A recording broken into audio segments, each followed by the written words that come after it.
Halo teman-teman biologi, apa kabar kalian semua? Hari ini kita akan mempelajari tentang perubahan lingkungan. Sebelum itu teman-teman, apakah di situ tempat tinggal kalian juga mengalami perubahan lingkungan seperti pada gambar yang ada di atas? Seperti banjir,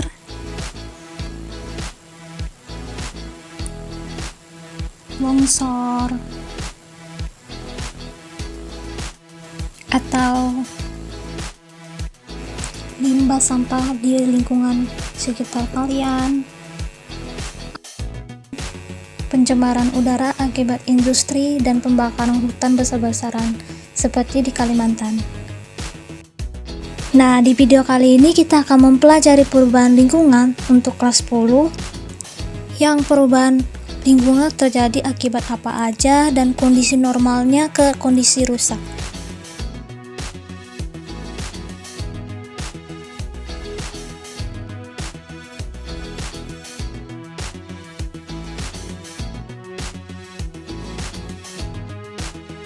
Lingkungan hidup dapat diartikan sebagai lingkungan fisik yang mendukung kehidupan serta proses-proses yang terlibat dalam aliran energi dan juga siklus materi.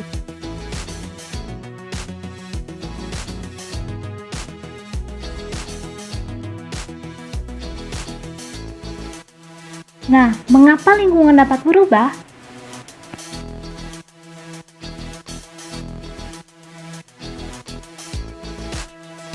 Penyebab perubahan lingkungan ialah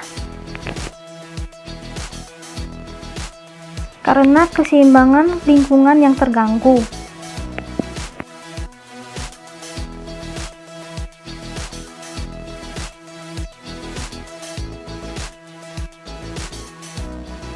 Hal ini terjadi perubahan berupa pengurangan fungsi dari komponen atau hilangnya sebagian komponen yang dapat menyebabkan putusnya rantai makanan dalam ekosistem di lingkungan tersebut. Maka itu perlunya lingkungan yang seimbang yang memiliki daya lenting atau daya yang dapat memulihkan keadaan seimbang dan daya dukung yang tinggi, artinya kemampuan lingkungan untuk dapat memenuhi kebutuhan sejumlah makhluk hidup agar dapat tumbuh dan berkembang secara wajar di dalam ekosistemnya. Keseimbangan lingkungan ini dapat ditentukan oleh yang pertama, seimbangnya energi yang masuk dan energi yang digunakan. Dan yang kedua ialah seimbangnya antara faktor-faktor abiotik seperti mineral, air, udara, minyak, dan lain-lain. Dengan faktor-faktor biotik seperti tumbuhan, hewan, jamur, dan lain-lain.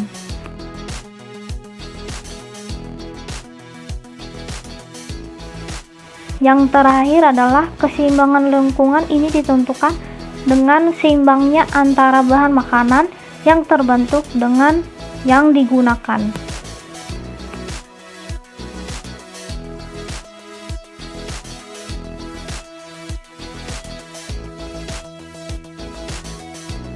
Perubahan lingkungan yang menyebabkan kerusakan lingkungan bisa terjadi karena dua hal. Yang pertama itu adalah faktor alam, dan yang kedua itu adalah faktor manusia. Dapat dilihat pada gambar perubahan lingkungan akibat faktor alam dan faktor manusia. Kerusakan lingkungan karena faktor manusia. Manusia memiliki berbagai jenis kebutuhan, baik kebutuhan pokok atau kebutuhan lainnya. Dalam memenuhi kebutuhan tersebut, manusia akan memanfaatkan sumber daya alam yang tersedia. Nah, semakin banyak jumlah manusia, semakin banyak pula sumber daya alam yang digali. Dalam proses pengambilan atau pengolahan atau pemanfaatan sumber daya tersebut, terdapat zat sisa-sisa yang tidak digunakan oleh manusia. Sisa-sisa tersebut dibuang, dan proses pembuangan tersebut, jikalau tidak sesuai dengan semestinya, akan mencemari perairan, udara, dan daratan, sehingga lama-kelamaan lingkungan kita akan menjadi rusak. Kerusakan lingkungan yang diakibatkan pencemaran yang terjadi di mana-mana berdampak pada menurunnya kemampuan lingkungan menimbulkan dampak buruk bagi manusia, seperti penyakit dan bencana alam. Beberapa kegiatan manusia yang menyebabkan kerusakan lingkungan yaitu penebangan hutan. Penebangan hutan bisa diartikan sebagai usaha menebang atau memotong kayu yang ada di dalam kawasan hutan, baik yang dilakukan oleh perorangan maupun badan usaha. Hanya saja dalam kegiatan penebangan hutan, banyak sekali kegiatan dilakukan tanpa izin dan tidak terkendali. Hal ini berdampak hilangnya kesuburan tanah akibat tanah menyerap sinar matahari terlalu banyak sehingga nutrisi di dalam tanah mudah menguap. Selain itu, hujan juga bisa menyapu sisa-sisa nutrisi dari tanah. Penebangan hutan juga berdampak turunnya sumber daya air, karena pohon sangat berkontribusi dalam menjaga siklus air. Melalui akar, pohon menyerap air yang kemudian dialirkan ke daun dan kemudian menguap dan dilepaskan ke lapisan atmosfer. Ketika pohon-pohon ditebang dan daerah tersebut menjadi gersang, maka tidak ada lagi yang membantu tanah menyerap lebih banyak air. Dengan demikian, menyebabkan terjadinya penurunan sumber daya air. Yang kedua adalah illegal mining atau penebangan liar. Bisa diartikan sebagai seluruh aktivitas pertambangan yang dengan sengaja melanggar aturan-aturan terkait demi keuntungan yang besar, baik itu dilakukan oleh perusahaan berizin maupun yang tidak berizin. Sebagai contoh yang ada di sekitar kita yaitu penambangan liar atau mamas. Hal ini berdampak merkuri dapat terakumulasi di lingkungan dan dapat meracunin hewan, tumbuhan, dan mikroorganisme. Asidik permukaan air dapat mengandung signifikan jumlah raksa. Bila nilai pH adalah antara 5 dan 7, maka konsentrasi raksa di dalam air akan meningkat karena mobilisasi raksa dari dalam tanah. Setelah raksa telah mencapai permukaan air atau tanah dan bersenyawa dengan karbon, membentuk senyawa Hg organik seperti metil merkuri, suatu zat yang dapat diserap oleh sebagian besar organisme dengan cepat dan diketahui berpotensi menyebabkan toksisitas terhadap sistem saraf pusat. Yang ketiga yaitu penerapan intensifikasi pertanian. Dengan menerapkan sistem monokultur dapat menurunkan keanekaragaman hayati.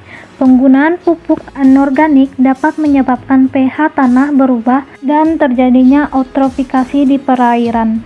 Penggunaan pestisida dapat membunuh musuh alami hama. Terjadinya resistensi hama, ledakan hama tanaman, pemekatan atau akumulasi konsentrasi pestisida pada taraf tropik yang lebih tinggi dan menimbulkan residu di lingkungan. Yang keempat yaitu penebangan hutan bakau dan pengeringan rawa. Hutan bakau dan rawa di daerah pesisir berfungsi untuk mempertahankan keberadaan lapisan air tawar yang dapat mencegah intrusi air laut ke darat. Hutan bakau sendiri dapat mencegah hantaman badai dan uap air asin dari lautan dan gelombang tsunami, sehingga pemukiman yang ada di belakangnya dapat terlindungi. Kedua, perubahan lingkungan karena faktor alam. Sadar atau tidak, lingkungan yang kita tempati sebenarnya selalu berubah. Pada awal pembentukannya, bumi sangat panas, sehingga tidak ada satupun bentuk kehidupan yang berada di dalamnya. Namun dalam jangka waktu yang sangat lama dan berangsur-angsur lingkungan bumi berubah menjadi lingkungan yang memungkinkan adanya bentuk kehidupan. Perubahan lingkungan itu terjadi karena adanya faktor-faktor alam. Beberapa faktor alam yang dapat mempengaruhi berubahnya kondisi lingkungan antara lain bencana alam seperti gunung meletus, tsunami, tanah longsor, banjir, dan kebakaran hutan. Lembar kerja